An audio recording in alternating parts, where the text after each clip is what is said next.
Welcome to the Run for God Run Club, where you will find God in a runner's space.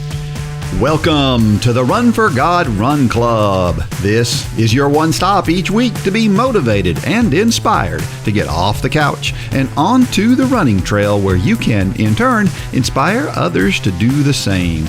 Let's learn, laugh, and leap into running together, giving God the glory for what we are able to do in His name. Amen. Well, I am your running host, Dean Thompson, coming to you straight from the Upward Sports Studio. Have you ever encountered a dog while out for a run or walk? That may be a dumb question. I think we all have if we've been doing it for any time. Well, this week's story has a couple of dog encounters and how they're connected to our prayers. You don't want to miss that. And then I'm going to talk about running against the wind and going the wrong way. And back in the studio, after letting Darren Lewis fill his seat last week, is Run for God founder Mitchell Hollis. I was happy to let him fill my seat. Yeah. That's one good guy right there. It is. I don't care what you say about him, Dean. Yeah, he's got a heart as big as pure as gold. Yeah, he does. He's got a little bit of energy too. Yeah. A little bit of energy. Yeah, we've been meeting to run every other week. Yeah. So, I've gotten... Yeah, he's a good guy for sure. And you were out doing some cool stuff that we can't talk about, right? But some top really, secret. really cool top secret stuff. Yeah, well, I can't wait to talk about it. But hey, something I can talk about. Let's park here for just a second. So we have been in the thick of app building, the new app experience that's coming out this fall, which is, these guys are doing incredible work. I really think this app is going to rival the likes of Strava and Garmin, and it's really cool, all the detail that's going into this. But something we haven't talked about a lot is the church model. That is coming back this fall. So you're going to start to see communication from us, almost challenging you, almost daring you to start a 5K challenge in your community this January. COVID pretty much decimated the church model. What we didn't know that we now know is that God was ushering in Run Club at that time. And so Run Club took off. The church model kind of fell away. Well, now we're creating the perfect storm. Yeah. We're bringing those two, what got us to where we are for 9 or 10 years, couple that with what has sustained us for the past 4 years being Run Club, and we're putting those together. And I can't wait. And so if you're out there listening to us, maybe you've taught a 5K challenge in the past. Maybe you've never taught a 5K challenge, but you've thought it sounded like a neat idea, but you've been part of Run Club and that hasn't been an option up until now. You're a Run Club member, or you're just listening to this podcast somehow and you don't know anything about us. I'm going to ask you to start praying about it right now. I think I speak for thousands of prior Run for God coaches when I say it will be one of the best things you've ever done. Amen. As it relates to your faith and this sport that you love. Your perspective on those around you, the running community, completely changes. I know it did for me. I know it did for you. I speak for both of us for sure. For sure. And so many others out there. It will... This is not a cliche. It will change the community that shows up to that. And it's a really special community. And then, in the past, we've always had the what's next. Well, we have all these other programs now, but we've also got Run Club that all of these graduates can drop into, and then they can experience the magic that we've seen Run Club create. The people who don't know each other, but they become fast friends, and they've never even met. So, I don't know. I'm so excited. I want to have at least 100 classes starting the first week in January. Now, we've had north of 6,000 communities around the world do the 5K challenge since 2010. So I don't think that's a big ask. No. I don't think that's a big ask. Completely reasonable. So if you're out there, stay tuned. You're gonna start seeing correspondence from us. You know how I am when I start wanting people to do something. Number one, I don't want people to do something unless I believe in it. And that's why I'll bombard your email. I will bombard your email inbox because I want you to experience this. If you've already done it, you know what I'm talking about. But if you've never done it, experience it with us. Absolutely. And the stuff that you were doing this past week is going to make that even more magical. Yeah, right? It's there's a lot of moving parts that are going to come together to make one really cool experience. Yep.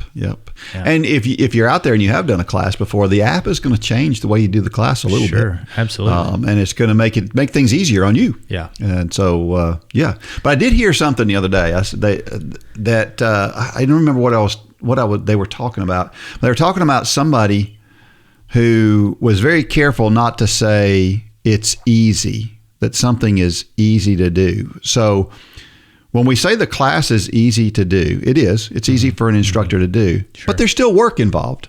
Sure. Oh, it was the upward stuff. Yeah. There's still work involved. So don't think that being a coach is easy, but it's totally worth it. There is some work, and you will enjoy the work that's involved in it. Right. I mean, we're like a broken record around here. Do hard things. Yeah. Yes, you're right. We make it as easy as possible, but you still have to facilitate. You still have to get up and talk to people. But it's totally Dean. The very first class in January of 2010, I had never taught anything in my life. Yeah. In my life, I was so scared it wasn't even funny.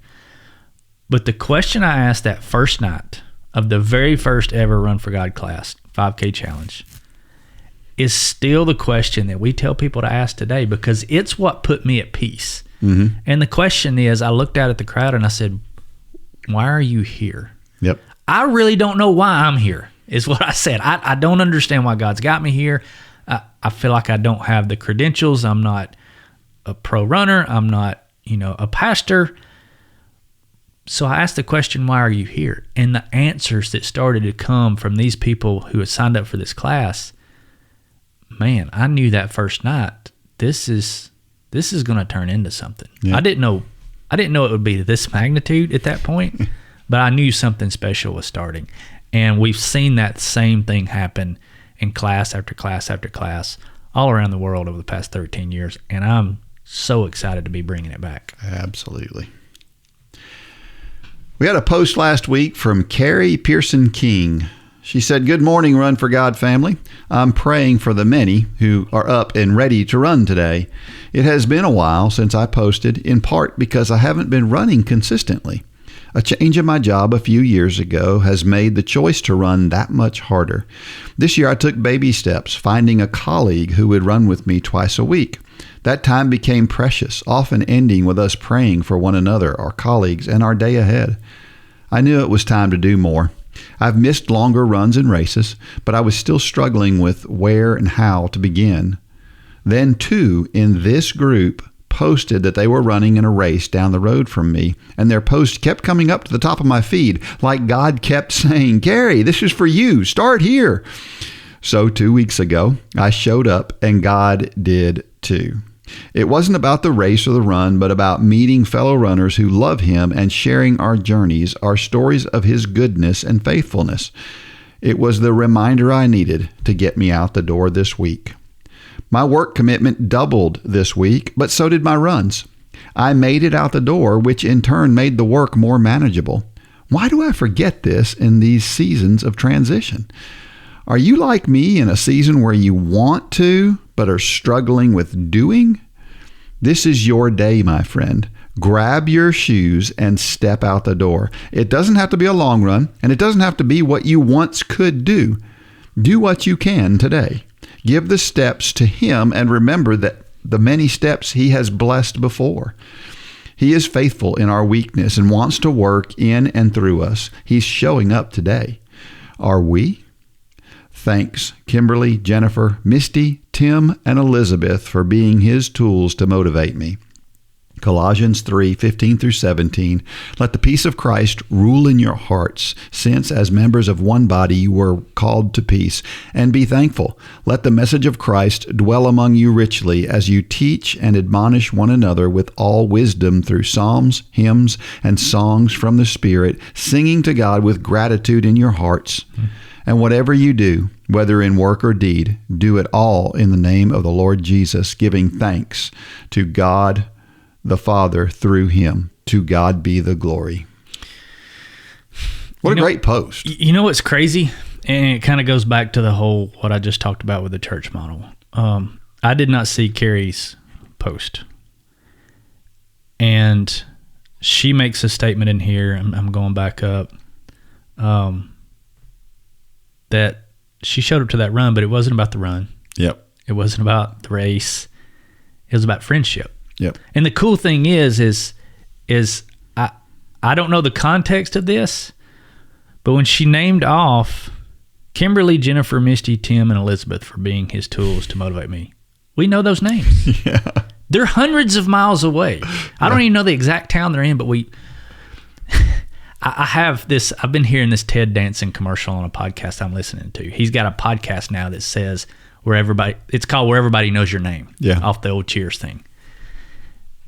It is so cool. I don't know of any other online community that is as close as this community. I just don't. I agree with you. From people who have never met. Now, Yep. there are some that they're neighborhoods and things like that, but this club is spread all across the world. Mm-hmm. And these people know each other's name. They know each other by name. And Yep. we know their names. Yep. I mean, we see so many of these names on a daily basis, and we know them. Yep. And that's just so cool. She captured the magic of Run Club right here. So we've talked about the church model coming back and the magic of Run Club, and right there is a picture of the possibilities of what's about to happen this fall. Yeah, absolutely. You know, one of the most stark things about this post, if I understand what she was saying, is that she found time to run, even though work got busier. So what's the number one problem with people running? Well, it's motivation, but it's usually the motivation and problem is time. I don't have time to run. And here she is having to do more, but still finding time to run. We can find time to run. If we want to, and that's what it comes down to. And sometimes you need that motivation to want to. And she got that motivation through the folks in Run Club. And it's funny how we get motivated. You know, I'm motivated right now because the Olympic trials are on. That's a different kind of motivator, but it motivates me. I want to get out there. I did double threshold workouts yesterday. I'm like, I want to get out there and do some stuff, right? Because it's just I want to do more, and we're all motivated by something different. And the truth is that there's something out there for everybody. Now, Run Club is a great way to be motivated, but for some people, that's not the exact motivation they may want. But there's something out there. You know, I've watched a couple of documentaries recently, running documentaries. I watched a documentary of a guy running a 250-mile race in the Arizona desert. It was interesting, right? But he's not like this big professional runner. He's a pretty good runner, but nothing really special. And it was fun to watch. There's something out there for everybody is what I'm saying. And you can find it. So if you're saying I can't get motivated, you're just not trying hard enough to find it. Sure. Because it's there. You're choosing not to. Yeah. That's right. Yeah. Trivia question from last week. What is the longest event contested on the track? It's funny that this came up when it did because somebody had posted, I don't know if you saw the question on the Facebook group that asked, why is it sometimes called the 10,000 meters and sometimes it's called the 10K? Have you ever noticed that before? No. Well, it's the same thing, right? It is the same thing. It's the same distance. Sure. 10,000 meters is 10 kilometers. Yeah. But we call the track race 10,000 meters while we call a road race a 10K. Never knew that. Yeah. And it's a way for the running community to distinguish the difference between them. So it's pretty cool. I learned something today, Dean. Yeah. Good job. So the 10,000 meters is 25 laps on the track. It's a long way. It's a lot of laps on the track. 6 miles, 376 yards. Back in the day, they used to have the 6 mile run on the track for about 20 years. That was a big thing. And then they went to the 10K. In the U.S., I think we tend to think the metric system is something relatively new, especially if you're my age. We got this feeling that the metric system is something that came out in the 70s or something. But the truth is that the 10,000 meters has been contested in the Olympics since 1912. Really? Yeah. So the meters have been around for a long. The metric system has been around for a long time. Of course, women didn't run 10,000 meters until 1988. Because the longest they ran in the Olympics was 3,000 meters because it was thought that women shouldn't run that far. That sounds so crazy now, doesn't it?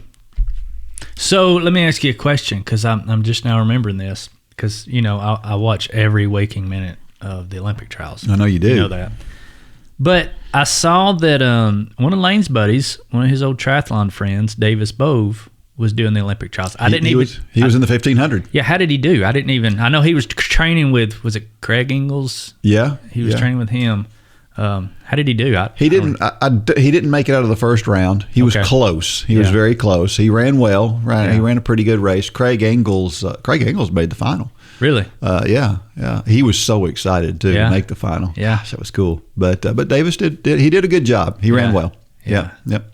For a triathlete, Well, and I'm gonna tell you what, the 1500 is just loaded. Yeah. Then we got on any other year, he would have at least made it to the semifinals. Really? Any other year. But this, yeah. Well, in the 10,000 meters, Joshua Cheptegei is the world record holder from Uganda. He's run 26:11. That's incredible. 2:13:05 5Ks back to back is just unbelievable. The American record is held by Grant Fisher, who has just won the Olympic trials. Grant has run 26:33. I think there's only been 4 guys that have broken 27 in the United States. You got Grant, and then Galen Rupp was the first one to do it. Woody Kincaid and Nico Young both did it this year. And it just so happens that Grant, Kincaid, and Young, those are the 3 guys going to the Olympics. So hopefully we've got a shot at the Olympics. And, of course, when you go and you look at the top 25 times all time, they're all East Africans almost. Not quite all, but probably 20 out of the 25. It's crazy. And then the interesting thing about the 10,000, it's the only race where it's just a single race. All the other races in the Olympics, there are qualifying races for. Even the 5K, you have to run a qualifying race to get into the final. But in the 10K, they just load everybody up on the track, and that could be 40 people. It's a crowd. It's a crowded race. The interesting thing too about the 10,000 meters versus the 10K is the 10,000 meters on the track has always been faster than a 10K road run. Always. It's always been that way. You're usually faster on the track because it's controlled. It's flat. There's no hills. But recently, over the past few years, that's not necessarily the case. You know why? Shoes. The shoes have made the 10K on the road as fast as a 10K on the track. And so you're not allowed to... It really shines the light on the shoes. It really does. You can see it. You can see it there. Yep. And you're not allowed to use those shoes on the track. I didn't know that. That's right. Yeah, wow. A world athletic event, you're not. Now, the NCAA, you can. So, I must have missed the 10K on the track in the Olympic trials because, I watched the rest of the Olympic trials. Anyway, I'm just kidding. Anyway, so is there any kind of lap out rule on the 10K on the track? I mean, because that's what, 25 laps? Yep. There is no. Wow. So it's that crowded the whole time. Yes. Well, and when you think about it, the qualifying times to get in are stringent. I mean, you got to be really fast to get in. So there's not a ton of lapping going on. Really? Yeah. Because you got to be fast to get in there. So you're constantly fighting for that inside lane. Yeah. Pretty much. Because, in a 10K, if you're one lane out, that's a long way extra that you're running. Yeah, if you run the whole way that way, yeah, so for sure. I would think everybody would be constantly fighting for that. Yeah, that inside spot, even if they're a couple people back. Yeah, it would be worth it to stay on that line. Yeah, they had that race here recently. I'm trying to remember the name. The 10, I think it was called. And there was a bunch of really good 10,000 meter runners in that race, and they got spread out. They were one single file line for like 30. There were like 30 guys who were all one right behind another because none of them want to run the extra distance. Sure. And that's kind of the way a lot of these things end up. So I don't know. 10,000 meters, longest race in the Olympics. Upward Sports equips churches to run self-sustaining sports ministries in their communities. Whether you're a sports fanatic or on staff at a church, Upward Sports will give you all the tools you need to run a first-class sports ministry that allows you to reach families in your community. Upward Sports offers basketball, soccer, flag football, cheerleading, volleyball, baseball, and softball through league and camp offerings. At Upward Sports, we want to help your church make a difference and give you increased opportunities to share the gospel. Learn more today at upward.org. That's upward.org.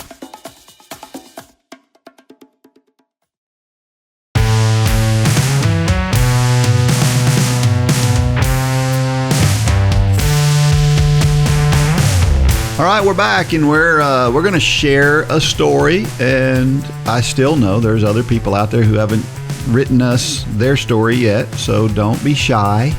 If that's your thing, that maybe you're just shy, maybe that's the reason you haven't shared your story yet, well, just get over that and write your story and send it in, because we need to hear it, and we want to share it because somebody else out there needs to hear it. So somebody brought up something on the Facebook page I thought was cool, and the idea of bucket list items. Is there a bucket list race? Do you have any bucket list races that you want to run? I don't know that I do. I mean, I'm not a bucket list guy, really. Yeah. I say that. I mean, yeah. I don't think my bucket list has anything fitness-wise in it. Okay. So I think I have goals sometime. Like, I'm kicking around the idea. You know what I'm kind of kicking around. But I wouldn't put that in my bucket list because, half of me really doesn't want to do it. Yeah. But, yeah. I mean, because I think anything you're torn about, because what I'm kicking around, that would be torturous. Yeah, yeah. So I don't know that falls in a bucket list category for me. I don't know. What about you? Well, I have to do the 100-miler now. Sure. I mean, it was a bucket list item, but now it's even more so because I failed the first time. So, but I've always wanted to run the New York Marathon and the Chicago Marathon. Mm-hmm. I've always thought those would be cool to run. So I'd like to run those at some point. It's just not been possible in the past because I just haven't been able to run a fall marathon. Sure. And I don't know if that's going to change a lot anytime soon. We'll see. We'll see. But I think probably I would like to run in some of the national parks. I think would be cool. Mm-hmm. That I've never run in. I've been to several, but haven't run because it feels weird saying, "Hey, Debbie, can you just kind of sit around for an hour while I go for a run in the park?" Mm-hmm. So typically I don't, but I would like to. Sure. And then I just recently got a chance to run in Central Park. Mm-hmm. That was really cool. That was definitely something I had always wanted to do. Travis ran there day before yesterday. He did. Yeah. That's right. Yeah. I've run in Golden Gate Park. I've run in Forest Park in St. Louis. I've run in Piedmont Park in Atlanta. So I've run a lot of parks. That's a pretty cool thing to check off some of those. And there's some other famous parks that'd be fun to run in. But maybe the thing, if I've got one bucket list item that I've thought about a number of times, but have never really thought about it seriously, it's probably the rim to rim to rim run in the Grand Canyon. So you start on the south rim, you run over to the north rim, and then you turn around and you run back. It's 42 to 48 miles, depending on who you listen to. And that's... Who was just recently talking about that? I don't know, but somebody was just... I've always thought that would be a really, really cool thing to do. Yeah. So a lot of people will do rim to rim, where they'll run from one to the other. That just doesn't seem like enough. Didn't Ryan Hall do it with the water tanks? He did rim to rim with the water tanks. Did he? Yeah. The big. Wow. I don't know how much those weigh a piece. They're 50 pounds or so on each arm. Man, that's crazy. Yeah. That's got to be tough. Wow. Well, let's get to this week's story. I love this story from Hope Reagan. Have you ever been chased by a dog while you're out running? Yeah. I have. Probably all of us, right? And this is not just a country thing. I think, a lot of people think, well, people get chased by dogs in the country, but you don't do that in the city. I've been chased by a dog in Atlanta. So I know it happens. In fact, it wasn't far from Piedmont Park when it happened. This one's called Dog Days of Summer. It's mid-July in White House, Texas. The late afternoon sun still hangs in the sky, beaming down its relentless heat. I'm sitting on my front porch waiting for my friend Dee to arrive so we can go for a run. As I sit here, I look across our front yard at my neighbor's longhorns grazing in the pasture. What a sight to see every day in the Lone Star State. We live in the last house in the city limits. We have 5 acres and also have farm animals. Well, basically, it's a petting zoo. On this particular day, Dee is meeting me at my house. We're going to run a rural neighborhood close by, then loop around and head into town. Dee is a neighbor, a fellow running buddy, and a workout partner. We have kids the same age that go to the same school, and we both work in the corporate world. Dee is also a fairly new Christian. So, we always have lots to chat about during our runs together. As we're running through the rural neighborhood, our conversation is about prayer. Dee is telling me that it's difficult for her to pray out loud in front of people. She explains that she feels her words are not elaborate and she doesn't know quite what to say when other people's words seem so beautiful and eloquent when they pray. At that moment, a pack of 5 huge dogs came running up behind us and literally were on our tails. I had seen this pack of dogs before chasing the longhorns, so I knew they were not well-behaved or nice dogs. The dogs were not doing anything, but I was scared enough that the hairs on my arms were standing straight up. I began to pray out loud, "Lord Jesus, make these dogs go away. In the name of Jesus, make these dogs go away right now." And do you know what happened? They all turned around and went their own way. I turned to face my friend Dee and said, "Now, that's how prayer works. It doesn't have to be elaborate. It doesn't have to be fancy. It just needs to be a conversation between you and the Lord. Tell Him what's on your heart and have faith and believe that He hears you and will answer your prayers when it's in His will." Dog days of summer and a shepherd. Now it's late August, and there is no escaping the Texas heat. On this day, Dee, myself, and another friend, Kate, are going to run a 6-mile loop around Lake Tyler. We're hoping to catch a nice breeze off the lake to help keep us somewhat cool. This is a loop we've run many times before. It features woods, beautiful homes with manicured grounds, and even tiny rustic fishing cabins. As we start our run and approach the first house on our 6-mile loop, a beautiful white sheepdog with long ringlets runs out to the road to greet us. I've never seen this dog before. He is friendly, so we pet him and encourage him to go back home. But he's having no part of going home and continues to join us on our 6-mile run. The sheepdog and I have a good pace going, and we're running about 100 yards in front of my 2 friends. We're about half to the halfway point when this huge, black, ugly dog comes running out of the woods straight towards me. The sheepdog immediately steps in between me and this other dog. This beautiful sheepdog held his ground, and a big, black, ugly dog backed off, turned around, and ran straight back into the woods. We all continued on and finished our run. Don't you just love the way God works? His work doesn't have to be fancy or elaborate. Sometimes He just sends a sheepdog to be our shepherd, to guide us on the right path and to keep us safe. That's a great story. Every runner knows something about dogs. Yeah. And everybody's got their way of dealing with them, I guess. Yeah. You know, there's one just around the corner up here. Anytime somebody goes with me, I have to warn them about it, because you round this curve and there is a ginormous German Shepherd on a front porch. And he's huge and he's loud, and he comes sprinting at you. And he gets to you and he starts wagging his tail. He wants you to pet him. Yeah. So I have to warn anybody that goes with me, like, look, you're going to think your life's about to end.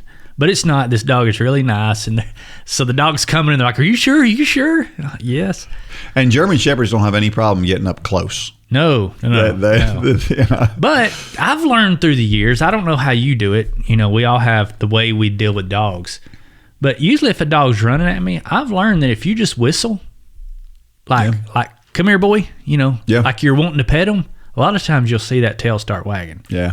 Every once in a while, you'll see that it doesn't faze them. Yeah. And that's when I pick up a stick or a rock. And a lot of times you pick up a rock or a stick, that's all they need to see. Yeah. Because usually those dogs have been hit by sticks and rocks before, because they chase after people. But and you don't even have to pick one up. All you got to do is act like you're picking one up. Well, and they'll turn around. Yeah, you've talked about that before. Yeah.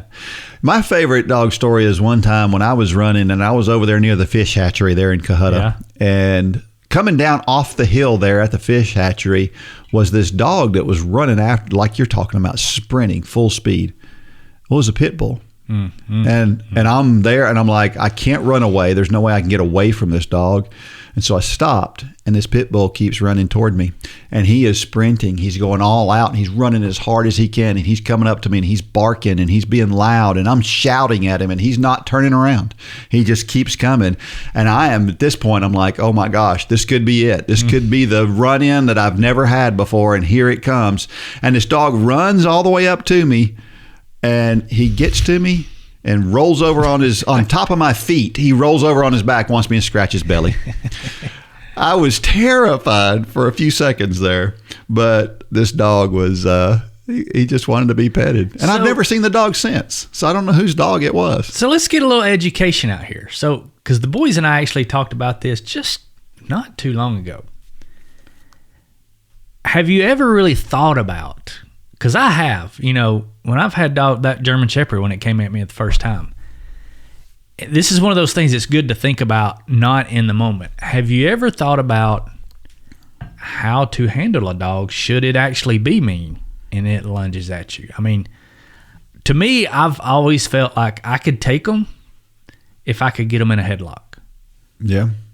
And I know this is probably a little gruesome to be talking about on here, but it could really happen. Yeah. Have you ever thought about how you would handle it if they were really mean and aggressive and they're going to make that lunge at you? My thought has always been to just punch him in the head, right in between the eyes as hard as I could. Yeah. That's always been my thought. But see, I've always thought about the headlock. If I could get him in a headlock, I could maybe stop what's coming. Yeah. That makes sense. But I don't know. Thank God I've never been in that city. I felt like I was going to be there before. Yeah. But yeah, I had one kind of like Hope one time where this dog was running at me, and out of the blue comes probably one of his buddies and tackles him, and then they start fighting, and I'm just getting on out of there. Yeah, because I don't want their focus to be on me. That's right. I think we've all got dog stories. Absolutely. When I hate it when a dog follows me. She talks about this dog that followed her, because you don't want to take that dog away from their home, because the further away from their home, you feel like it's dangerous for them, and so you don't want that. But at the same time, I don't want to stop my run and go find where this dog goes. And so I've had dogs follow me for as many as 10 miles. Oh yeah. And it's crazy. I don't like the ones that want to run in between your legs though. Yeah. God, those scare you to death. Matthew 6:6-8 says, "But you, when you pray, go into your room, and when you have shut your door, pray to your Father who is in a secret place. And your Father who sees in secret will reward you openly. And when you pray, do not use vain repetitions as the heathen do, for they think they will be heard for their many words. Therefore, do not be like them, for your Father knows the things you have need of before you ask Him." I think sometimes we get hung up on the vain repetitions. Because honestly, a lot of times when I pray, a lot of the statements I make are the same. But I think it doesn't say don't use repetitions, use vain repetitions. And I always kind of compare that, we have these terms of endearment that you use for your wife or your kids or them to you. And a lot of times it's the same thing, but we want to hear that. I mean, I want to hear my kids say the things that they say to me, even though it's the same exact thing they say every night. Yeah, I long for that, and I think God's the same way. Sure. Now, if it's empty or vain, then yeah, that's a problem. But I think we can all fall into the trap of Hope's friend, and that we feel somehow inadequate. There's nothing inadequate about me talking to you. In the same way, there's nothing inadequate about me talking to God. No matter what the word, He knows our heart. Yep.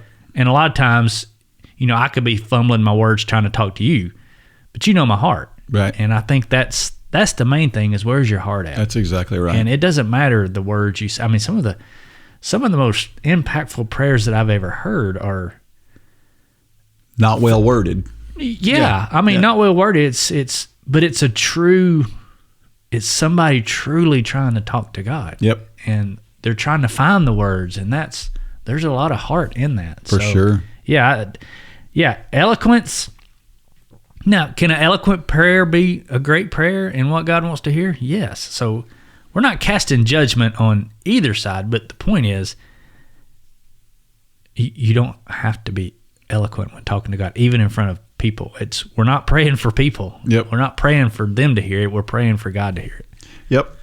And the one other thing that we haven't addressed here is this whole idea of in secret. That I've heard people argue that, well, why do people even pray in public when the Bible says you should pray in private? Mm-hmm. And that's completely missing the point, right? The whole idea is, again, it goes back to your heart. Mm-hmm. Why are you praying?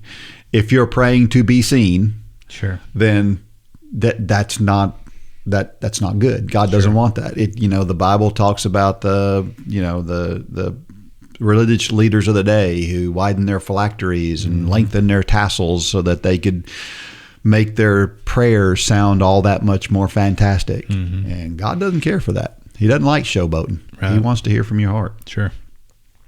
Romans 8:26. Likewise, the Spirit also helps in our weaknesses, for we do not know what we should pray for as we ought, but the Spirit himself makes intercession for us with groanings which cannot be uttered. I think that kind of goes to what I was saying about sometimes you're trying to find the words to get out. Yep. And you can sense and feel the Holy Spirit. Yeah, I'm almost doing it right now. It's almost like you can't put into words what God's telling you, or what you feel like you should be asking of God. And I've always felt when I feel like I'm in those moments where I feel like I don't know what to ask for, and I'm stumbling on my words like that you almost feel like you're closer to God in that in those prayers, because you feel like God really is putting these words and thoughts in my mind, regardless of whatever they may be. Sure. I don't know, but I think God, what the prayers that God wants to hear are not the fantastic prayers that He wants to hear the prayer in church, in front of other people. He wants to hear the prayer that I say at the close of my Sunday school class. Sure. That's great. But what the prayers I think that God really wants to hear are the ones you say while you're in line at Walmart. Mm-hmm. They're the ones that you speak all throughout the day, because God just wants to feel like you're connected to Him all day long. Because prayer is not bowing your head and clasping your hands. Right. That is a posture. That is not prayer. Prayer is simply a conversation. Amen. Yeah. Yep. Psalms 78:72. So He shepherded them according to the integrity of His heart and guided them by the skillfulness of His hands. To me, this verse is kind of saying God's going to do what God wants to do. He chose Judah. He chose David. He made David a shepherd for the express purpose of creating this idea that Jesus is our shepherd, right? All of this stuff God writes just a beautiful story with all of this stuff. There's places in the Bible too that says God will not be mocked, right? And a lot of non-Christians like to make fun of the stories in the Bible. God's not swayed by any of that. He doesn't care how much people do that, right? It's God's going to write His story the way He wants to write His story. And to me, that's what it means, the integrity of the heart. We think about integrity in our world today, and gosh, we've messed that word up like we have a lot of words, haven't we? Because, we talk about integrity when it comes to a politician. God's integrity is completely different, And that we're talking about real integrity here. We're talking about God is saying, I know the path, and this is the path I'm going down, and it doesn't really matter about anything else coming in from the sides, right? Yeah, I think, we all have to be careful of prescribing motives to people. It's like, somebody asking us if we think somebody's saved. There's things that we have no business even weighing in on. Yeah. The point is, you need to listen to what God is saying in your life. It doesn't matter how you pray. It doesn't matter what other people think. You need to listen to what's going on in your heart and in your spirit, because God will confirm if that's the right way to pray. Yep. Or if you're walking with true integrity, regardless of what society sees. You got to tune in to what God is saying in your heart. And that needs to be our true north. Amen. That's hard. Sometimes, because I'm as guilty as anybody. I start to, I wonder what they think. Even though I'm not as bad as many, I think me and you're pretty much, we don't care what other people think about a lot of things. But that can get us in a lot of trouble. It can. And trying to worry about what other people are thinking. We need to listen to what that small voice in our spirit is saying, because that's the truth. Yep, absolutely. Hurts sometimes, but it's the truth. A question: do you notice the little things God does for you in the moment that it happens, and can you recognize it? I think we just talked. A lot of times we chalk it up to coincidences. Yeah. But there's no coincidences. No. I'm sure there's lots of things I miss, but I feel like, I call them those God winks, those moments where God's like, this is right. Yeah. Yeah. To me, there's two sides of this, because I honestly believe that God, here's something that I have. I'm really bad about not looking at my schedule and missing something coming up. That's why you're laughing at me.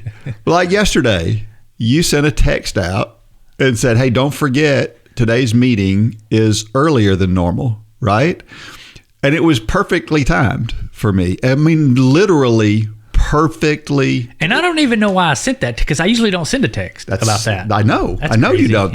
But that's my whole point, is that if you would have sent that 10 minutes earlier, I don't know if I'd have seen it. Mm-hmm.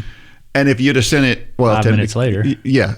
It was perfectly timed, and it was for me. That's why you sent it. It was for me, because I don't know that it was, honestly. I was just sitting there ready for the meeting. I thought, I'm going to send it. No, I'm not saying that was your intention. I'm saying that was God's intention. Oh, yeah. Because this has happened to me literally thousands of times in my life. Sure. Where I need to be reminded of something. And God knows my heart that I'm not forgetting about things on purpose, and that I have every intention of following through on things. But He puts these things in my life that will remind me of this thing that's coming. Mm-hmm. It's over and over and over. This is one incident that's just happened to be the latest, but and to me, that's God's way of weaving the world together in a way that helps overcome some of my weaknesses. Mm-hmm.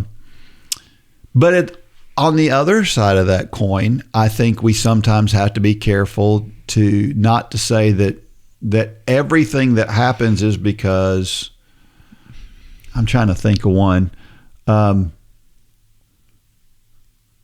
God coordinates everything, but not everything that happens in your life is because God wanted it to be there. Does that make sense? Right. That's what I call prescribing motives. Yeah. It's something good happens that we wanted to do. This is, I don't know. We might be stepping into uncharted waters here, but yeah. I'll put it on me. Sometimes there's things that happen that I was wanting to do, and I probably did it without even talking to God about it. And possibly times that that may not even have been in God's will. It was in Mitchell's will. Yeah. And I give God a nod, and I feel like sometimes God's going, I had no part of that, buddy. Yeah. You know what I'm saying? Yeah, I do. I do. It's kind of like if God prescribes everything for us, then we have no free will. Sure. Right? But we do have free will. Right? And so it works. Yeah. So anyway, it's kind of a little bit of a dilemma. Let's don't start down that path. Yeah, let's not. But yeah, I mean, but even in those times, because I can think of a few right now of those exact moments, and even when I kind of say, thank you, God, for that, and I can almost, that's why I say you got to listen to your spirit. That's the true truth. Yeah. There's been those times where I can sense God is like, no, don't go there. Yep. I had nothing to do with that. That's not in my will. Mm-hmm. Made you happy. And a lot of times there's really nothing wrong. It's not really a bad thing, but it doesn't have to be a bad thing to be outside of God's will. That's right. Yeah. Walking down the sidewalk and not talking to that person on the sidewalk is not necessarily a bad thing, but was God prompting you to talk to that person? Yeah. So then all of a sudden walking down the sidewalk turns into a bad thing if you don't do what God's calling. I don't know. I like it. That's good. Yeah. Another question. What is the power of prayer? The power of prayer isn't in the words you utter. It's not about what you pray or even how you pray. Prayer can be defined as talking to God, but it is much more than that. Prayer is an act of worship that glorifies God. Through living a life of prayer, we communicate with the source of and the purpose of our life. So she asks a question and then she answers it. I like that. Yeah. I just agree with everything she says there. I mean, it's what more can you say than what she just said? That's what it is, right?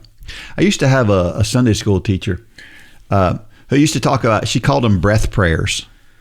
Breath prayers to her were the ones where, like I was just talking about, breath prayers were while you're driving in traffic and you're just kind of talking to God while you're driving in traffic.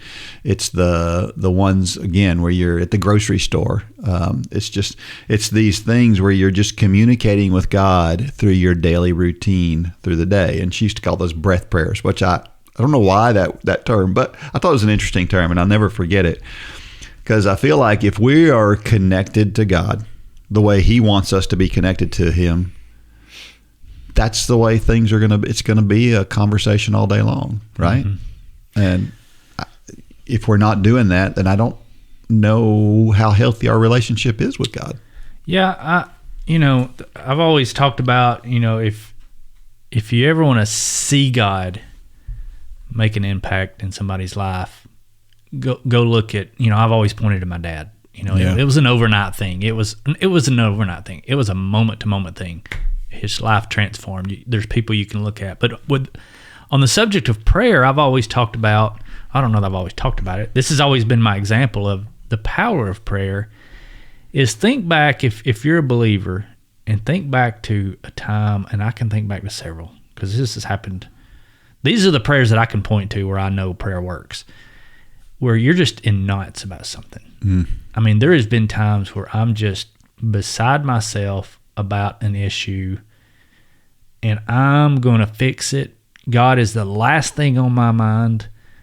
Mitchell's got to take charge of this and he's got to fix it, and it ain't getting fixed, and you begin to pray to God and you're like, God, why do I feel like this? Why? This could be something so, I'm a mountain out of a molehill guy. I can take something that one little offense and I blow it up into that person wants to kill me and, rob everything in my house. Anyway, but you get in these knots and you start to realize it's like God gives you an outside perspective of what you're looking like. I mean, This is ridiculous, but you can't get rid of that. And you're trying to in your own power, and it never fails. I will ultimately get worn down by my own self, and I'll go to God And a lot of times it's just in desperation. God, take this away from me. Mm-hmm. Boom. That quick. Yeah. That quick. Mm-hmm. Nothing changed. Nothing in my circumstances, environment, the people around me, nothing changed except my focus. Yeah. Because when you pray, your focus is forced to change. My focus 1 minute prior was on the situation, what that person had done to me, what those other people were saying. But when I turn my focus to God, you see how ridiculous it is. Yeah. And God acknowledges that with you, but then he takes it from you. A lot of times God ain't going to give you if you don't ask. That's right. If I never asked for him to take that from me, I'd probably still be stewing about a lot of these things. And that's why I don't understand how people who don't have Christ, I don't understand how they do it. I just don't. Well, it tells you why the world is so angry, doesn't it? Yeah. Last question. What is the significance of Jesus being our shepherd? He is the only one who can truly protect and save his people, his flock. Again, she's kind of answering her own question. Now, I think the significance of Jesus being our shepherd is that we can't really get along without him, kind of to what you were just saying. So many people, their lives are turned upside down because they don't have somebody to go to, because they don't know who and don't have a relationship with Christ. And it's just like the sheep in the field, right? The sheep in the field can get along without the shepherd for a while.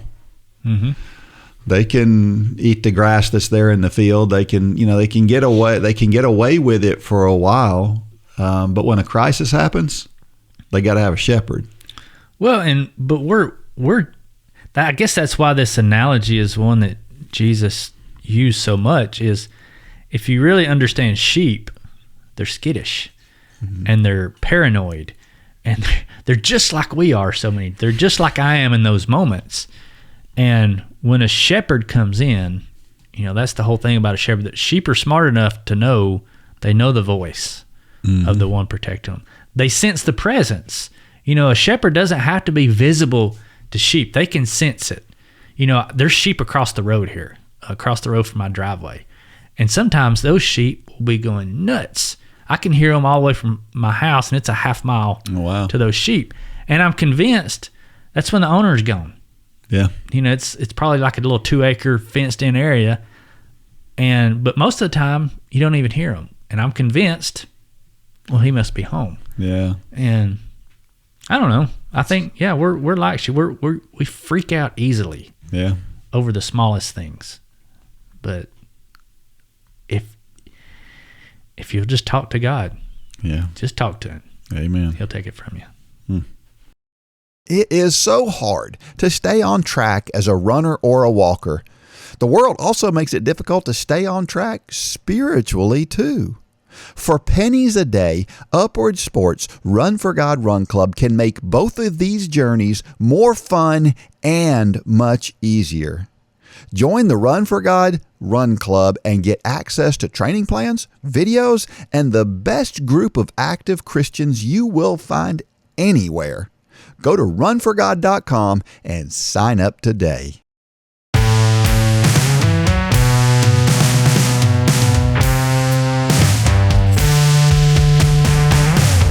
Here's a question for you. Do you think you need to break in running shoes? I don't know. I just got 2 new pair, and I've been wearing them just walking around. Maybe you don't have to, but I still do. Yeah. I mean, back in the day, you kind of had to because they were real stiff, but nowadays with the materials they make shoes out of, I don't know that you have to do that anymore. But now I will say this though: if you have a new running shoe, if you're trying a new style, I think there's a difference between that and running in the same shoe you've been running in. You just get a fresh pair of the same shoes you've been wearing. How good does that feel? Oh, it feels great. And that's awesome. I mean, my shoes, it finally hit me the other day. I was starting to get some blisters, and Holly's like, how old are your shoes? And you think, I've got 2 pairs of shoes. I rotate them. I'm good. Until you realize these shoes are 2 years old. Yeah. I'd been walking in them for 2 years. And so I got me some new ones. And, oh, man, it's just like, so comfortable now. There was the problem. Yeah. Well, and the thing that I want to get to, though, is that if you buy a new pair of shoes, and I've gone through this several times recently because I've been trying to find my new shoe because they discontinued my old one. And you got to be careful with a new pair of shoes. You can't take a brand new pair of shoes. They might be broken in, but if you haven't run in that style before, you got to be careful with it. Because I have had situations, not that I went through a week of having to run very little because I had a new pair of shoes and I went out and ran a long run in them and I hurt myself because they didn't work for me. So be careful with that. That's the one thing is, and then the other thing too is when you do get a new pair of shoes or when you're buying a new pair of shoes, if your shoes don't feel perfect on your feet in the shoe store, don't buy those shoes for running. Sure. Because whatever the problem is going to be multiplied while you run. I had the weirdest thing. One of the pairs of shoes that I wore, probably the most comfortable pair of shoes that I've tried over the last few months, they're too soft. I never would have guessed. They actually make it feel like I have a bruise on the bottom of my foot when I run in them. Because they're too, the only thing I can figure is it's because they're too soft, maybe too flexible. I don't know, but something about them makes them not good for me. And so again, just because they feel good doesn't mean that's gonna take care of it either. But I also want to talk about how your shoes fit. You know, one of the things when I was in college, I worked at a running shoe store. Well, it was a sports shoe store. And I saw person after person wear their shoes too small. And they would argue with me that this is the size I wear. And I would check them and I'd be like, that shoe's too small. And they'd be like, this is the way I like them. Let me say this for those out there listening. I don't care how you like them. I don't know if that's still a problem today like it was back then. Your shoes, you need to be able to put a thumb's width between the end of your toe. A big fat thumb. The end of your toe and the end of the shoe, you should be able to stick your thumb in between there. And if you can't, they are too small. Yeah. Period. Not, they might be too small. They are too small. And so be real careful with that. Your feet swell when you run. It's really important. And the other thing too that you have to be careful with shoes too is making sure there's enough room for your feet to splay. You know, when you land, part of the shock absorption, everybody thinks the shoes are there for shock absorption. And to some degree they are, but your feet are made for shock absorption. Sure. But they have to be able to splay out when they land. So if your shoe is too tight, that goes to how you tie your shoes as well. If your shoe is too tight and that doesn't happen, you're asking for injuries. Yeah. So be careful. Yeah, with and that. on the swelling part, I've learned an example here since I've been walking past couple years. For all you walkers out there, you understand this. When you go walk for any extended period of time, what do your hands do? They swell. I mean, I walked 16 miles one day last week in the Florida heat. I just felt like walking, like Forrest Gump. Anyway, I come back and if I would have had my wedding band on, there's no way I would have gotten it off. But and I like that. You know, you see a lot of ladies, especially, they'll put their hands up when they're walking, almost like they're, worship song or something. But they don't like I like the feel. I like having things that let me know I did something. Anyway, that's exactly what your feet do. That's right. It's not hugely noticeable, but when you're talking, a thumb width, that's not a huge margin. You got to leave room in there, because then that's what, you start getting the black toenails and all that kind of stuff. And most people wear their shoes too small. Yeah, they do. Yeah. Another question is about rotating shoes. Should you rotate? I've talked to a lot of people who thinks you should have two pairs of running shoes and you should rotate them. I don't necessarily think that's true. I don't think it's a bad thing either, right? No. And what I tend to do is I have a pair of shoes that I like to run trail runs on, and I have a different pair of shoes that I like to run on the road with. Mm-hmm. And so in a sense, I rotate shoes because of that. But but mostly, and then I've got a different pair of shoes that I like to do like track workouts in. That's a little bit different than just rotating shoes. Some people say, well, you need 2 pairs of shoes and they last longer if you do that. Well, they don't last longer. Right. They still last the same number of miles. Right. It may be longer before you have to replace them, but now you got to replace 2 pairs instead of 1 pair. I'll do it this time of year, especially because I'm walking every day now. Because, this time of year, your feet sweat more than you think they do. Yeah. When you take your sock off, your foot's not that wet, but all that moisture has dissipated into your shoes, and they may not feel wet, but they are. Yep. So I alternate shoes for that reason, is just to let that 1 pair get good and dry before, because it may not be anything that affects it, but if you don't let them get dried out really good and you just keep sweating, then it smells like a skunk. Yeah. Well, you know what I do? This is awesome. This is one of the greatest tips you're ever going to hear, okay? I have a shoe dryer, and I leave it plugged in 24 hours a day. Really? And when I get through running, I put my shoes on my shoe. Now, it doesn't blow out. It's not, it's a real gentle heat that it blows out. But I put my shoes on that when I get through. That's where I put my shoes. My shoes used to smell so bad. Yeah. Now, nothing. See, I always thought that's what the heat and air vent was for. Yeah, well, same thing. It's really the same principle. Yeah, it is. Yeah. We're on a slab now, so we don't have that anymore. Yeah, and then when you replace your running shoes, a lot of people say 300 to 500 miles. Well, it depends on the person. Yeah. There's a girl that I know who has to replace hers more often than that. She's got to replace them every 200 miles because she just wears them out that fast. I probably get about 800 miles out of a pair of shoes. Most of them, not all, but some of them. I got a pair at home that the heel was kind of worn down, but the rest of the shoe was fine. The cushioning and everything was fine. So I got out some hot melt glue and I put some hot melt glue on the corner of the shoe there just to make them last longer. Your legs and your feet will tell you. That's right. Yeah. That's right. Yeah. Yep. All right. Well, it's a time for Dean's Thoughts, and that's a time when I share something that I've written about the intersection between running and faith. Well, do you like running into the wind? Most people instinctively say no, but you know what? During this time of year, it's not such a bad thing. Yeah. Well, that's not what this is about, but it's a thought. This is called Which Direction Are You Going? Running in the wind can be tough, especially when running directly into the wind. It can feel like we're almost running in place when faced with a particularly stiff gale. The studies confirm that there is an impact on your running speed when running into the wind. They further show that the faster you run, the more it affects your pace. So a person running 7-minute pace would be affected more than someone running 10-minute pace. But what happens when you turn around and run with the wind? Do you get the benefit of that tailwind in the same way you were slowed by the headwind? Yes and no. You do get a benefit from running with the wind. However, the benefit of running with the wind is not as substantial as the detrimental effect of running against the wind. So, if you're running on a track where you're alternating running with the wind and then against the wind, there is a net negative effect.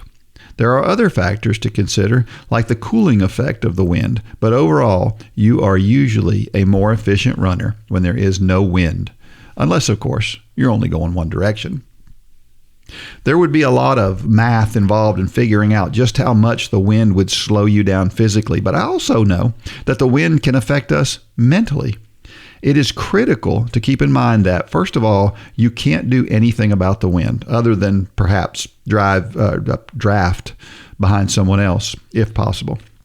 Secondly, you must relax when running into the wind. We can waste more energy tensing up in frustration with the wind than the wind will take from us. I have a tendency to run faster when running into the wind. Why?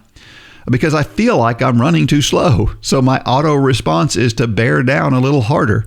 The problem is that the wind is not affecting me near as much as my brain is telling me. So be careful the next time you're running into the wind. Relax, and it will go much better. You ever feel like you're going the wrong way when you're running into the wind? You wish you could always run with the wind, but you can't. We all must run into the wind at times, and we're all going to wish we were going in the other direction sometimes. The disciples on the road to Emmaus were dejected. They had just witnessed what they thought was the most tragic thing they had ever seen. They had said they believed in everything that Jesus preached, but their actions told a different story. And in this case, they were walking away from where they should be. Of course, Jesus shows up and gets them back on track. But it begs a question. Have you ever felt like you were running against the wind or the wrong direction, but you weren't? These disciples were doing both in this case. They were walking away from Jerusalem, so they thought they were going with the wind, in other words, away from the embarrassment and disappointment, but the actual situation was the opposite. At the same time, they thought they were against the wind because they had lost Jesus, but they had not. They could not have been more wrong. So what did Jesus do with that? Well, he ultimately sent them out into the world to proclaim what Jesus had done. And we worry that our missteps disqualify us for speaking up about Jesus sometimes. This story should put that notion to bed. So when you're running against the wind, relax and things will go better for you. And when you make a spiritual mistake, relax, ask him to forgive you, and realize that God can use anything and anybody to tell his story. There's a lot to unpack there, Dean. That's a good story. Yeah, you know, the running against the wind thing is one of those things. As a coach, you always tried to minimize the what people were thinking about the wind. I kind of had this almost like a salesmanish spiel on the wind. It's like, oh, the wind, it hardly affects you at all, knowing that a pretty stiff wind on the track is it's going to slow you down. So let me ask you though. So I agree that running with the wind does not offset running against the wind. But I would dare to say that that's not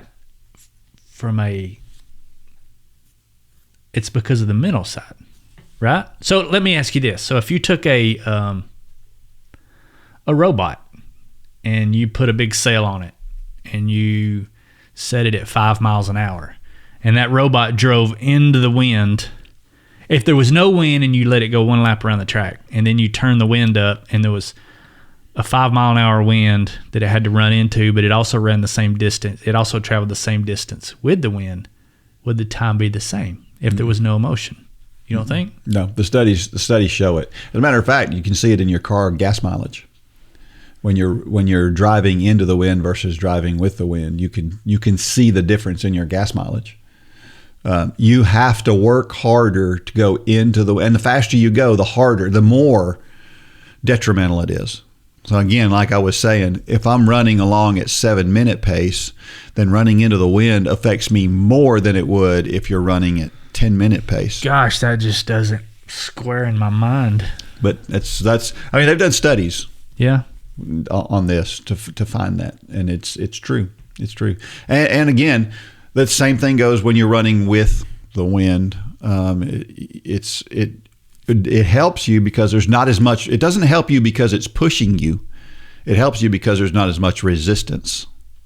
It's the lack of resistance. There is resistance. Yeah, and that's what I'm saying. I feel like the moments where I have ran with and against the wind, it's kind of like most people on a bike.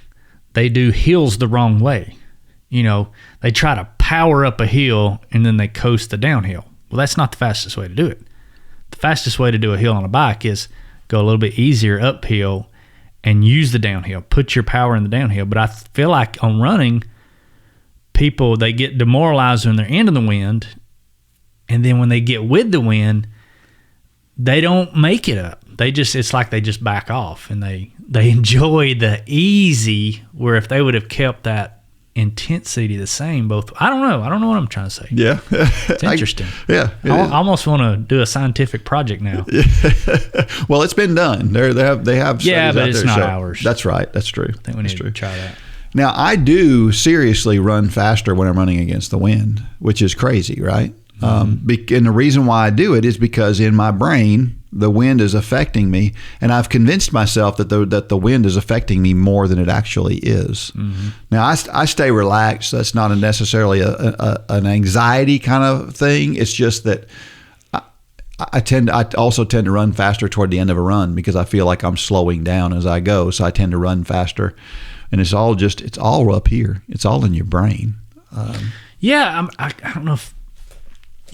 So on a bike, because I know that they talk about this every year when the Tour de France is on, that the idea is you want to keep your heart rate consistent. So you see these guys, it appears that they're not going, I mean, obviously they're going hard up these mountains, but the look on the intensity of their body is pretty low. Yeah. It looks, because they're trying to keep their heart rate down. And then what happens when they get to the top? It's like everything in them is grimacing going down the backside because they're trying to keep the heart rate at the same, which is harder to do with less resistance. Yeah. Does that make sense? Yeah, I think I see what you're saying. Like if you're trying to keep a 130 heart rate going up a mountain, that's easy to do. Right? Is it? Doesn't seem like it to me, but... Well, I mean, it's easier to get your heart rate up when there's a lot of resistance. Oh, yeah. It's harder to get your heart rate up when there's less resistance. Oh, yeah, so I see what you're saying. So if they're trying to keep, what they want to do in cycling is keep a straight line on their heart rate, because the ups and downs is what fatigues you, right? Yeah. So they'll ride crazy hard downhill. That's why they're doing 80 miles an hour down these mountains. Yeah. And I don't know. That's an interesting thought. Yeah. Well, I don't understand the dynamic behind how you can have more wind resistance in your face, and your body interprets that as resistance rather than I'm running faster. Because if you've got wind in your face, it should feel like you're running faster, right? But instead, it feels like you're running slower. Because the faster the wind is coming, the faster, if there's no wind, the faster you run, the more wind you have. Right? So why do you interpret it differently than that? I don't know. That was just a thought. Yeah, that's fascinating. Yeah. I still contend, maybe scientifically, from a physiology perspective, what you're saying is right, but I think a ton of it's in your head. Yeah, I do for too. Sure. That's kind of my point. Yep. So you have to relax. But anyway, the point I'm trying to make here is that, we often don't know if we're going in the right or the wrong direction. And we're talking about the whole idea of the disciples here on the road to Emmaus, because they thought they were going the right way. They thought they were getting away from the tragedy that just happened. And the truth was they were going the opposite of the right way. Mm-hmm. And they should have been going back and toward Jerusalem rather than away from Jerusalem. Kind of makes you, if you watch The Chosen, the intro where the fish is swimming and it turns. Yeah. And that's the way we are to be as followers of Christ. We should be swimming toward upwind, against the grain. Have you ever got lost while you're out running? And not knowing which direction you should go? I mean, this has happened to me a lot. Like if I go out... I don't think that's ever happened to me. Really? No. Man, if I go out of town and I'm in a place I've never been before, I'm going to go out and I'm going to try to run. And a lot of times I'll try to make a loop somewhere. Yeah. And sometimes I guess I'm more of an out and back. A lot of times I do out and back, but sometimes I want to do a loop, and so you got to be careful with it. But anyway, the funny part about that is that at some point in time you get out and you start to run. I remember running 10 miles for a cool down one time. It was supposed to be 3 in Gainesville, Florida. But the point is that what happens is I get lost and I start to get a little anxious when I realize I'm not sure if I'm in the place where I thought I was. And that anxiousness builds, right? And it builds and it builds. And then all of a sudden you recognize where you are and it all goes away. All that anxiousness, all that anxiety that you felt is all gone. It's kind of like that prayer to God. That's exactly right. Yeah. It's a good metaphor there, Dean. Yep. At some point in time, all you're looking for while you're out there running, you're trying to find the way back to where you were, is all you're looking for is comfort, right? Mm-hmm. So you find that comfort. That'll preach. And then you know what happens? This is so us. Listen to this. So you find your comfort. Boom. I know where I'm at. Now you know what goes through my mind next? Oh man, I wanted to run an extra couple of miles. I start to whine. As soon as I get comfortable, I start to whine. That'll preach too. Yeah. There is no better way to start the day than in the Word. Our Bible in a Year challenge is a great way to start the day in the Word as I read through the entire Bible in 365 episodes. I also share running and walking tips each day, as well as encouraging quotes. Choose the self-paced challenge so that you can go at your pace. You must be a Run Club member for access to this exciting challenge. So, if you're not a member, sign up today and get started. If you are a member, what are you waiting for?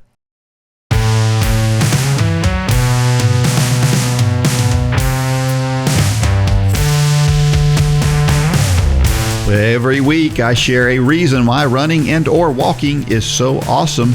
And here's a good one for this particular time of this particular year. It's a good way to get away from politics. So we need to be running for the next 5 months straight. Yes. Basically is what you're saying. Yes. Right now, everything you see, it's politics on the news. That's all they talk, and it's just all the time. And running is a good escape from stuff like that. What is it I saw today? As we're filming this, or as we're recording this, is the first presidential debate. And one of the news stations I clicked on, it said, I think the debate's at 9 o'clock tonight. And it said 8 o'clock pre-game show. And then 10:30 post-game show. It's like, it's turned into these. Yeah. Well, all I know is that the Olympic trials are on tonight. And so I don't know what's going to happen with the debate, but I ain't watching it. Well, I like the way they're doing the Olympic trials. They got the 4 days of competition, and they run through basically from qualifying to finals in these events, and then they have 2 days break, and then they have 4 more days, and they do different events. Like they did the 100, both men and women, up the first session, and then the second session they'll be doing the 200. That way they can double and they don't overlap. So I flipped on the TV the other night. You just made me think of this because I'd forgot about it. I flipped on the TV, and this is how fast I go to sleep. I flipped on the TV when I got into bed, and they were getting ready for one of the 100-meter whatever. It was the guys. Yeah. They were they were filming it. They were showing them come out, and I remember I didn't like Noah Lyles. Yeah. Everybody else walks out. He comes out basically doing cartwheels almost. And so that's where it was when I turned the TV on, and I was asleep by the time they finished. That quick. That's quick. That's quick. Because I don't know who won that race. Who did win that race? Noah Lyles. Okay. Yeah. Yeah, he was just out there showboating, and maybe that's just his personality. He's a lot like Usain Bolt was. I think he's friendly. Usain Bolt was endearing. Is Noah Lyles that way? I think he is. Okay. I think if you watch him all the time, I think he is. Because you could see the other guys lined up. They're like, oh my gosh, get back here on the line. Yeah. I actually watched some of Bolt's old races recently, and that guy was so likable. Yeah. Yeah, he was. Yeah. He was just, gosh, he was so much fun. He was confident, but he wasn't cocky. Yeah. There's a difference. Yeah. Well, we talked about a lot of this stuff on a bonus podcast. Hopefully you heard that. But in case you didn't listen to them, a couple of things that happened. I think Mo, she's a reigning Olympic champion in the 800 meters, and she did not make it into the Olympics because she fell down. Oh, wow. And it was a tragic thing. She was crying her eyes out. I don't think anybody's talked to her since. And she just doesn't want to talk, I guess. But it was one of those things where she hasn't run hardly at all this year because she had an injury she's trying to overcome, and she got a late start. And anyway, it was sad. Although Nia Akins looked good, so hopefully maybe she'll be able to medal. But that was our best medal shot. So I listened to y'all's preview podcast, and I think y'all were talking about the Florida girl. How did she do? Was it the girl from Florida? The girl from Florida in what event? Oh, you're talking about Parker Valby. Yep. in the 5K How did she and 10K. shake out? She did really well. She finished fourth in the 5,000. Okay. But she Because one of y'all said y'all had her down for the 10K as well, didn't you? yeah, I do. Yeah. Yeah. Yeah, she has no kick. And so she's running with these other ladies. But basically what she did in the 5,000 is she said, I'm going to run the Olympic standard. The Olympic standard was 14:52. So she said, I'm going to run the Olympic standard. And if you guys want to come along and beat me in the end, more power to you. But you're going to have to run that fast to beat me. And that's what she did. And she ran 14:51. And 3 of them were able to beat her in the end. But I thought that was the best way for her to run it. And she did it. And so it was good. Now I've said before that we're living in the golden age of the 1,500 meter runner. We had in the 1,500 meters, 9th place in the final ran 3:34. The significance of 3:34 is that's what the Olympic trials record was before then. Wow. So 8 guys broke the Olympic trials record, which is crazy. For them to be that good. Vincent Ciotti, who nobody talked about at all prior to the trials. I mean, I heard not a single peep about him possibly. And he missed being on the Olympic team by like 0.02 of a second. It was that close. And he ran 3:31 and is not going to the Olympics. That's crazy. That's nuts. And then that's equivalent to a 3:48 mile that he ran. And he's not going to the Olympics. But here's the craziest thing, I think. The craziest thing is it is entirely possible that we could not win a medal in the Olympics as good as we are in that event, because that's how good the rest of the world is in that event. It's just incredible. I can't wait to see the Olympics. Now, just to be clear, I think we will win a medal, but if we didn't, it wouldn't be a huge surprise, put it that way. You got Josh Kerr and you got all those Scottish guys out there in Great Britain that are running really well. Jakob Ingebrigtsen, who seems to rarely lose. It's awesome. It's incredible. I can't wait to see it. And of course, in the 100-meter dash, I already mentioned, Noah Lyles won for the men. That's the race that everybody talks about. That's the marquee race. It shouldn't be. It should be the 1,500. And I fell asleep. Yeah, and you fell asleep. So, Sha'Carri Richardson won for the women. So is she kind of mellowed out, any? Some. Okay. Some. I'm just not a fan. Not a fan of hers. Does she still wear the wig? She didn't this time. Because I know that was kind of a big thing when she took it off that one race. Yeah, her fingernails are still about 4 inches long. But, yeah. I'm not necessarily, I don't mind you being a little flamboyant. I mean, Noah Lyles is a little flamboyant. FloJo, back in her day, she was flamboyant. But it's the way that you do it. It comes over as cocky, though. It does. And, I hope she does well. We'll see.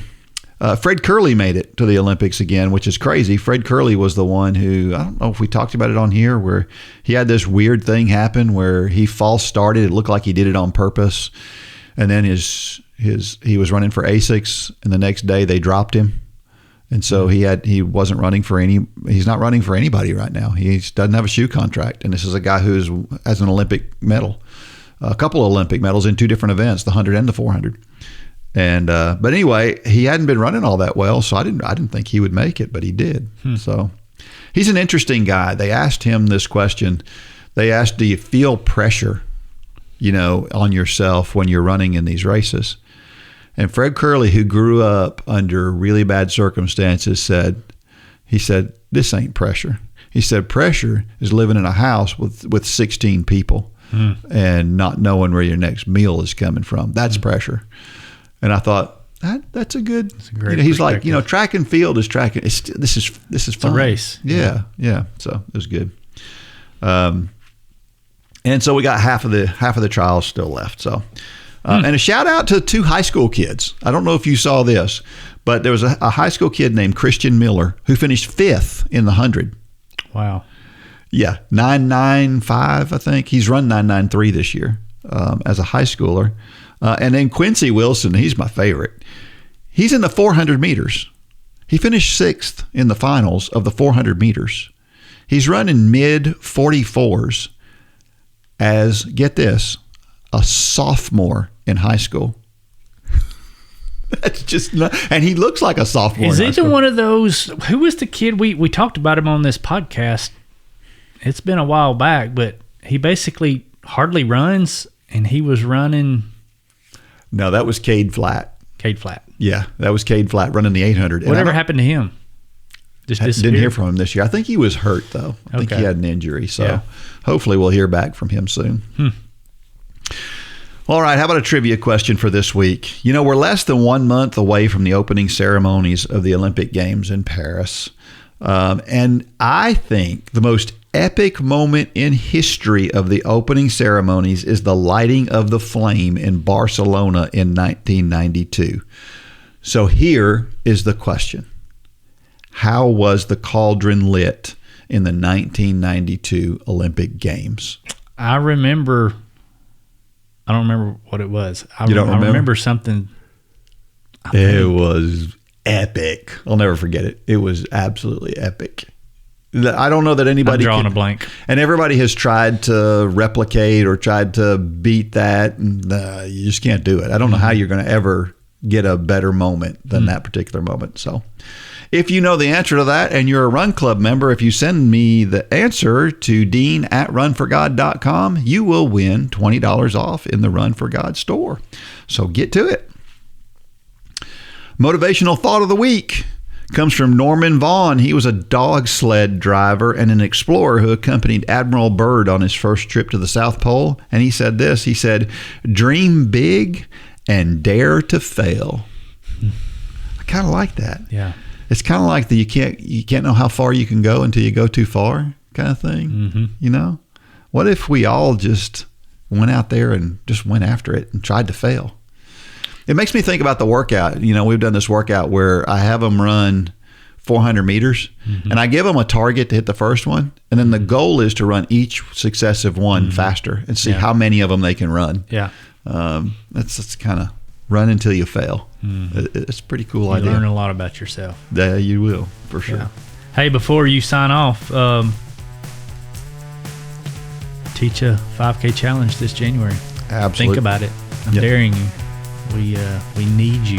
100 classes minimum. I could see it being a lot more than that. Yeah. So I feel like 100 is a very manageable, reasonable goal. And if you're listening to this, you're probably one of those 100. Absolutely. Yeah, for sure. Yeah, for sure. Especially if you're listening this late into the podcast, for sure. You're one of them. You're one of the hardcore guys. That's right. Or ladies. That's right. All right. Good job, Dean. Until next week, may God bless every step of every run and or walk. Go out there and shine your light. I jumped the gun. Good job, Dean.